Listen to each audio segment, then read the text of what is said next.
Good morning mga kabig, kumusta po? Kumusta po tayo lahat? Kumusta po? Nako, ay talaga naman sa kabila ng daming mga pagsubok na dumadating sa atin sa araw-araw, pero patuloy at patuloy tayong bumabangon, patuloy at patuloy tayong lumalaban dahil kinakailangan mga kabig para sa ating pamilya.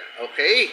Alright, so ngayon po mga kabig, gusto ko lamang pong ituloy yung aking naikwento nung nakaraan. Patungkol po sa kaso sa suspensyon na ipinataw po ng Sangguniang Panglungsod ng Pasay sa amin po ng barangay. So, sa pagpapatuloy po ay nag-ugat po lamang yung kasong yan. Sa isa naming kababayan, isa naming kabarangay na masasabi ko rin namang prominente, masasabi ko namang may abilidad din actually dahil itong taong ito, kumpare ko actually, si Paring Rod Arevalo, ay nakitaan ng potensyal ng aming punong barangay na maging magandang leader. Kaya way back 2019, kung hindi ako nagkakamali, ay kinuha siya, inappoint siyang labor desk officer. Kasi although wala pang requirements ang pamahalaan ng lungsod na magkaroon ng labor desk sa bawat community, kami po dito sa barangay ay meron na na itatag na po yan. Dahil ang kagustuhan mo ng amin po ng barangay na mabigyan ng pagkakataon, mabigyan ng tulong yung amin pong mga kabarangay na madali makahanap ng trabaho sa pamamagitan ng labor desk. Makikipag-coordinate sila dito sa barangay, dito magpa-follow up, dito magtatanong kung saan may available pwedeng pasukan ng aming mamamayan. So, naitayo po yung labor desk na yan at nakita nga si Paring Rod Arevalo na may potensyal. Actually, unang-unang inilagay dyan si Kagawad, dating Kagawad Olim Vidalio. Dahil nga sa hindi naman gaanong dahil marami ding ginagawa si Kagawad Olim, naisipan ni Kapitan Boyty na ibigay kay Paring Rod Arevalo na talagang may potential naman na maging magaling na leader. So ito, na-appoint siya, na italaga siya at ginampanan naman yung kanyang tungkulin, nakikipag-coordinate sa iba't ibang ahensya, nagpupunta sa DOLE para sa mga posibleng trabaho na pwedeng pagkakitaan ng aming mga kabarangay. Okay siya, okay. But lately, ang dami na niyang demand. Ando doon na kailangan mayroon silang sariling opisina, na kailangan, okay naman yun, wala namang problema magkaroon ng sariling opisina. Okay yun, maganda yun. Ang problema, syempre, dahil wala tayong enough na space para ilagay ka, pagbigyan ka ng kahilingan mo. Pwede ka naman pumunta sa second floor dito sa opisina at dyan ka pansamantala, may mesa na pwede mong galawan, Then, hanggang ang dami ng request.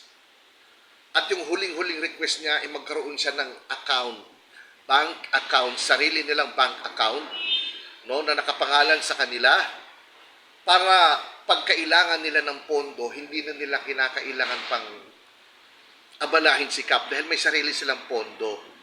Kailangan lagyan sila ng budget, At yung budget nakalagay sa pondo, nakapangalan sa kanila para anytime pwede nilang magamit, ma-withdraw. Pero mukhang lumabis yung kanyang galing. Dahil maski nga ang mga committee ng barangay, walang sariling pondo, walang sariling bank account.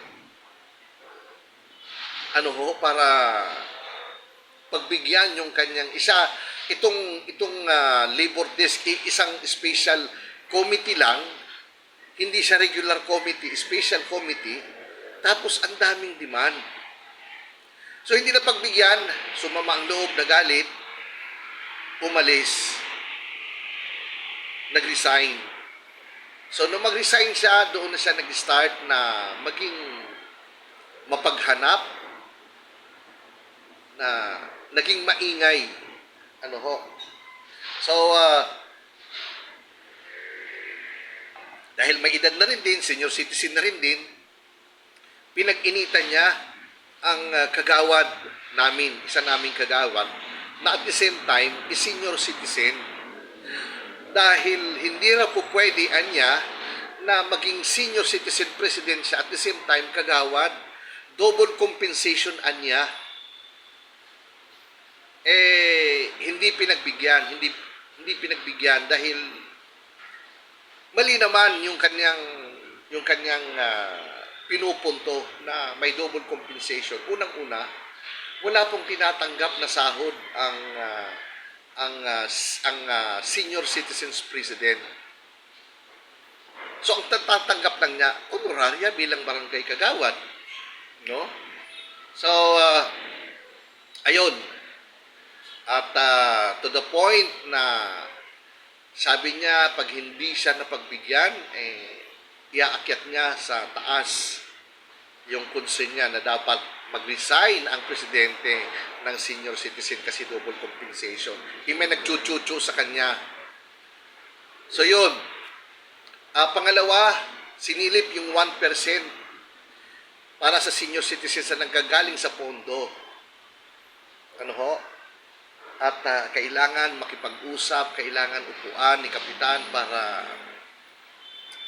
hindi naman sa binigo. Dahil in fact, in-invite siya sa council meeting para pag-usapan yung kanyang issue. Hindi pa rin nakontento. Ngayon, humihiling siya ng eleksyon.